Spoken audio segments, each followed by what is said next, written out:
गेल्या 4-5 वर्षात कुणीच मला कधी विचारलं नाही तू कसा आहेस. मी मात्र माझ्या पेशंट्सना अनेकदा हा प्रश्न विचारतो. उत्तर नाही दिलंस. खरं सांगू तनिष्का, सकाळपासून मी खूप अपसेट होतो, पण आता खूप बरं वाटतंय. काम व्यवस्थित करू शकेन अशी खात्री वाटते. आपल्याबद्दल कोणाला तरी काळजी वाटते हे सांगणारा प्रश्न, पियू नॉर्मल आहे हे कळणं, आणखी काय पाहिजे. पियूची काळजी करू नकोस. Please concentrate on your work.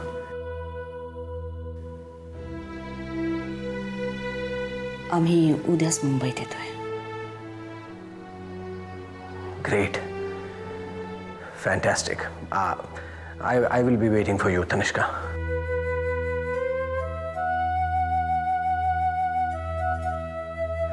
काय झालं तनिष्का? बरं वाटलं. बऱ्याच वर्षांनी तुझ्या तोंडून हे शब्द ऐकले.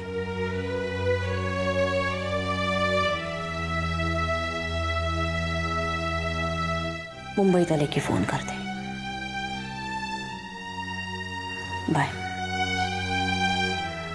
Bye.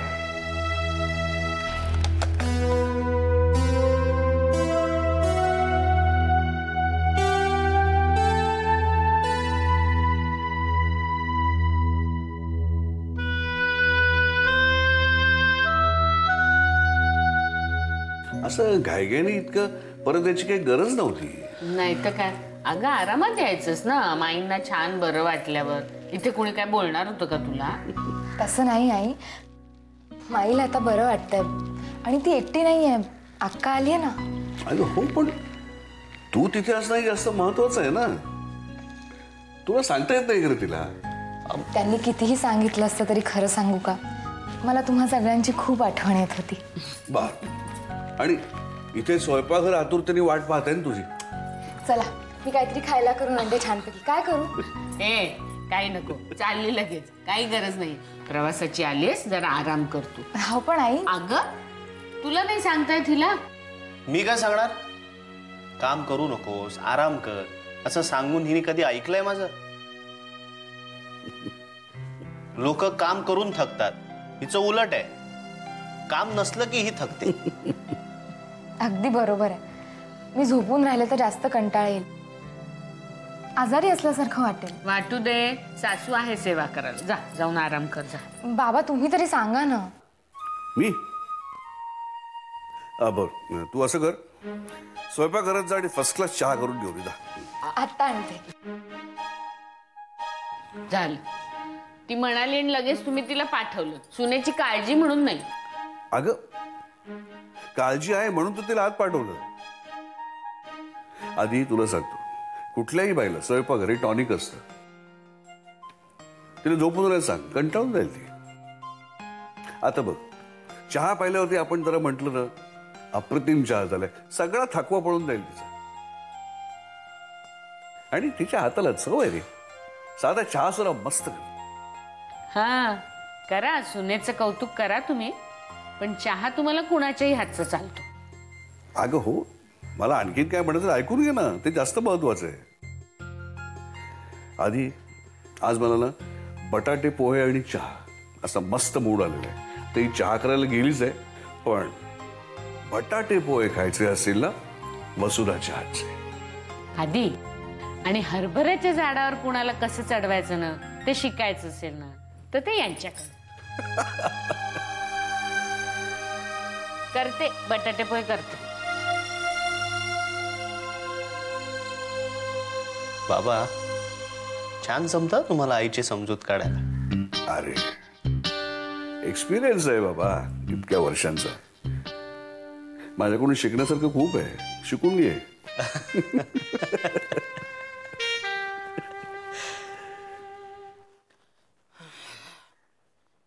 Bye bye bye bye bye. का रे देवा माझ्या, आता हा पसारा पसारा पसारा म्हणायचं का काय म्हणायचं काय? प्रिया म्हणजे ना अक्कल शून्य, अगदी अक्कल शून्य. छे, अजिबात हाताला वळण म्हणून नाही या मुलीच्या.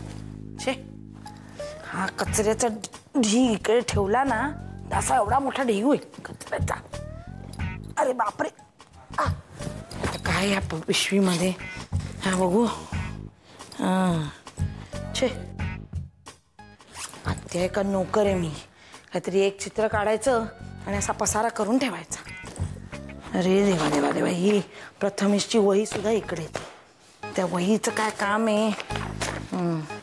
एकदा ही वही हरवली ना की मग बोंबाबोंब करत बसतील आणि माझ्या नावानेच बोंबाबोंब करतील, मला माहिती आहे. अरे देवा देवा देवा, आता काही लक्षात राहिलेली नाही आहे ही वही. ते बरंच आहे एक अर्थी. त्या प्रथमेशची आहे परीक्षा. परीक्षा होईपर्यंत अजिबात वही देणार नाही मी त्याला. एकदाची काय ती परीक्षा होऊ देत, मग देईन त्याला वही. परीक्षा होईपर्यंत ठीक आहे, नाहीतर फालतू काहीतरी निरर्थक चित्र काढत बसेल तो. काय काढतात कोणाला माहिती. ह्याच्या कपड्यांच्या घड्या घाला, हे करा, सगळं करा, आवरा. आपली आई ती भेटली आहे मी आपली यांना. दादा, घडलेल्या घटनांचा शांतपणे विचार केला तर अनेक गोष्टींचा अर्थ लागतोय असं नाही वाटत? उदाहरणार्थ प्रथमेशचं वागणं. तुला आठवतं त्याने सुलेखावर हल्ला केला होता? आठवतंय ना, आमच्या लग्नाआधी. विचार करणं का केला असेल? असाच त्याच्या डोक्यावर परिणाम झाला होता म्हणून? नक्कीच नाही. प्रथमेशला अतिंद्रिय शक्ती आहे. घडणाऱ्या घटना कदाचित त्याला आधीच कळतात. ज्या गोष्टी सामान्य माणसं पाहू शकत नाही त्या गोष्टी त्याला कधी कधी दिसतात. म्हणजे त्याची चित्र. करेक्ट. प्रथमेशला सिक्स सेन्स आहे याचा तो भक्कम पुरावा आहे. शुभ्रा बरोबर बोलते. सिक्स सेन्स, प्रथमेशला वाईट शक्ती दिसतात. कदाचित त्याला सुलेखामधली ही वाईट शक्ती दिसली असेल म्हणून त्यांनी हल्ला केला असेल.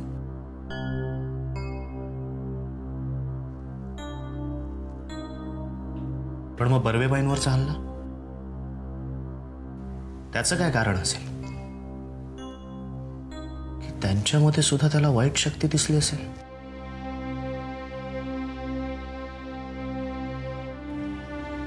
ठीक आहे, प्रथमेशकडे सिक्स सेन्स आहे हे जर आपण गृहीत धरलं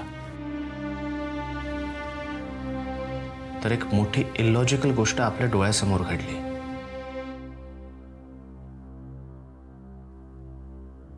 सोहळ्याच्या वेळी वाड्यात सुलेखा आणि प्रथमेशचं वागणं. तेव्हा प्रथमेश सुलेखामधली वाईट शक्ती सेन्स करू शकला नसेल? हा प्रश्न मला सुद्धा पडला होता. प्रथमेश एवढ्या कोल्ली कसा वागला? पण मला खात्री आहे सुलेखा वाड्यावर वाईट हेतूनेच आली होती.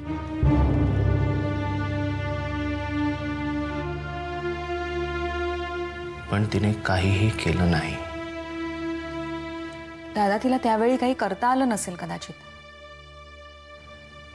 पण तिच्या वाईट हेतूचा पुरावा आहे माझ्याकडे. काय? ऐक बाई बाई देवा, यांची पुस्तकं आणि काय रे भावा देवा, दमले अगदी यांची पसाऱ्यावरून. ऐक बाई बाई बाई. काय म्हणतोय चित्रकार? बघूया तरी आमचे चित्रकार काय म्हणतायत ते बघूया.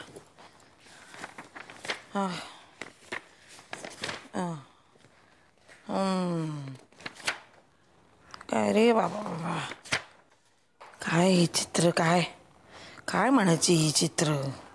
छे, आता या वयात काहीतरी फुलं काढावीत, पानं काढावीत, असे डोंगरामागचे झरे काढावेत, त्याला काहीतरी अशी चित्र काढावी, जरा असा देखावा काढावा, देखावा. अरे देवा, देखावा म्हणजे काय हे सुद्धा आता या मुलांना काही माहिती नसेल. छे, अरे बाबा माझ्या, सिनेमातली दृश्य काढून ठेवलेली आहेत. कुठे बघतात हे सिनेमे कोणाला माहिती. अगो बाई, हे डोळे कोणाचे आहेत? या हल्लीच्या मुलांच्या मनात काय काय असतं ना देव जाणे. तात्पर्य काय, हा काय बोलतो ते कळत नाही आणि चित्र काय काढतो तेही कळत नाही. कोणात बरे आहेत डोळे?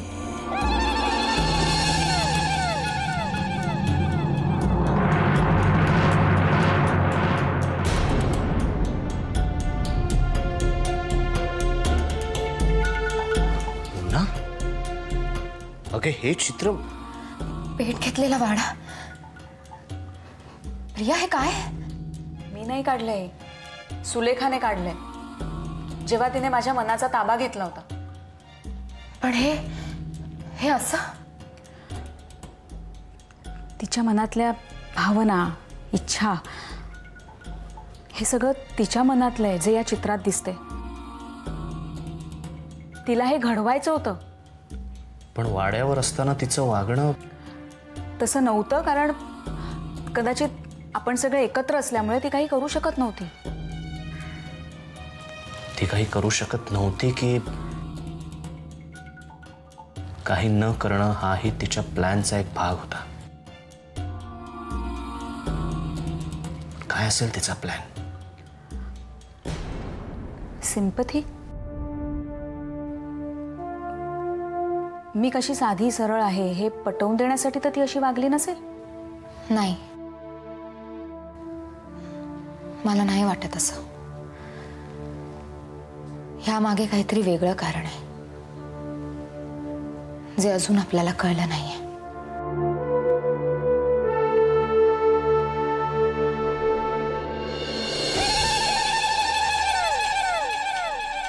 हा,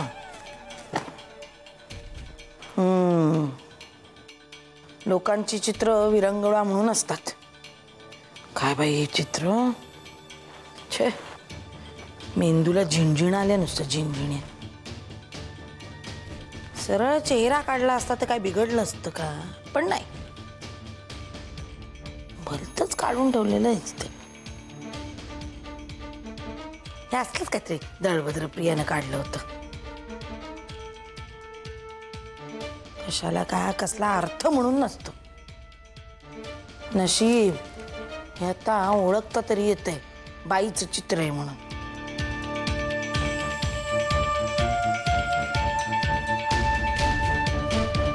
त्या प्रियानी काढलेली चित्र नाही तर उलटीच पकडायची. काय रे बाबा, शपथ. हा आनंद मिळतो लोकांना कोड्यात टाकणारे चित्र काढून देवाला ठाऊ बाबा. आत्ता अर्थ सांग असं जर का प्रियाला सांगितलं ना तर एकाचा सुद्धा अर्थ सांगता येणार नाहीये तिला. किती चित्र नको आणि काय नको. मी मस्तपैकी शब्दकोड सोडवते. मी शब्दकोड सोडवते. हा, 20 आडवं. काय बरं, मस्तक झुकवून वंदन करणार आहे. नतमस्तक एवढं सुद्धा येत नाही का? छे. या चित्रावरून मला इतकंच कळतंय, वाड्यावर येऊन काहीतरी अघटित करण्याची सुलेखाची संधी काही कारणाने हुकली. पण ती पुन्हा प्रयत्न करेल आणि त्याआधी आपण काहीतरी करायला हवं. पण मी काय म्हणते, विषयाची परीक्षा का घ्यायची? आपण पोलिसांना नाही का सांगू शकत? त्यांची मदत घेऊया. नाही विश्वास ठेवणार पोलीस. पोलिसांना पुरावे लागतात आणि यातले पुरावे म्हणजे परिणाम आहेत. नाही विश्वास ठेवणार ते आपल्यावर. म्हणजे आपण काहीच करू शकणार नाही, फक्त अंदाज वर्तवत राहायचं? नाही, आपल्याला मदतीला असं कोणीतरी हवंय जे आपल्याला न दिसणाऱ्या गोष्टींचा अभ्यास करणारं असेल, सगळी कोडी सोडवणारं असेल. पण कोण?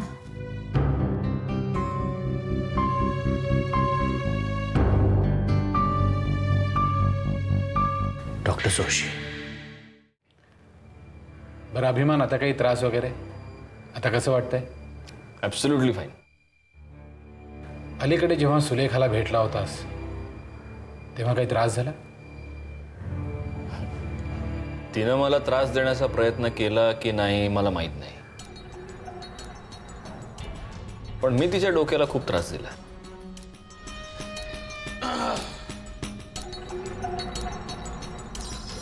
याचा अर्थ आपण अभिमानला जे संरक्षक कवच दिलंय ते व्यवस्थित काम करतंय. Very good.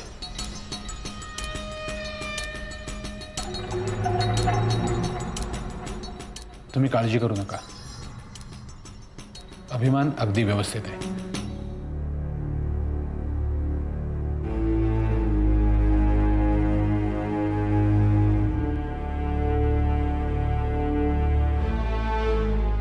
बोलूया आपण.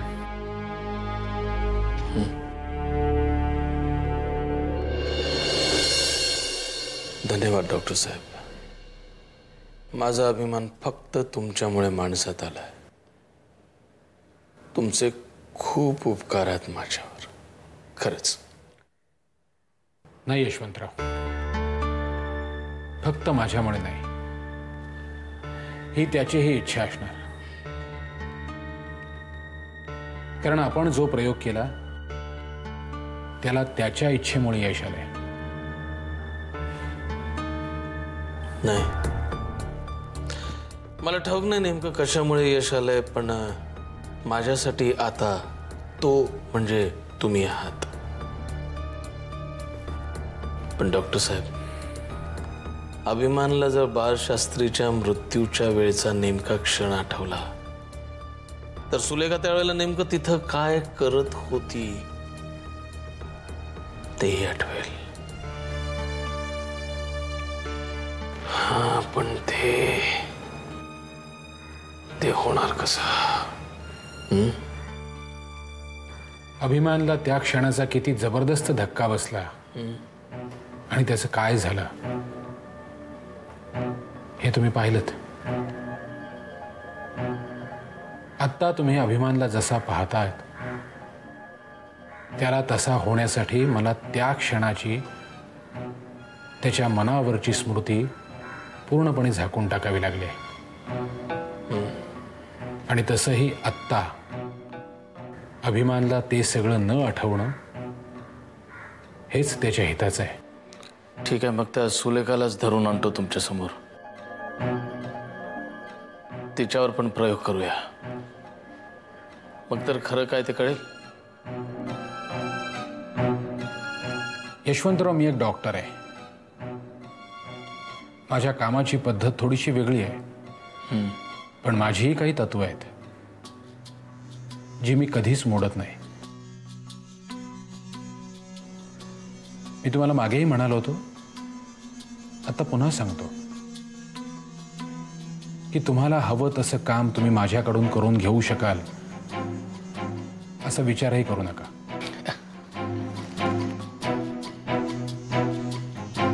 काही काही गोष्टी माझ्या एथिक्समध्ये नाही बसत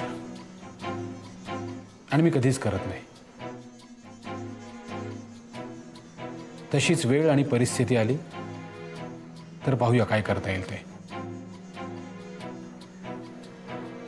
आणि तसंही यशवंतराव, मला असं वाटतं अभिमानला हादरवणारी ती भयंकर स्त्री कोण होती हे आधी समजायला हवं. मग सुलेखाचं यातलं स्थान कळेल.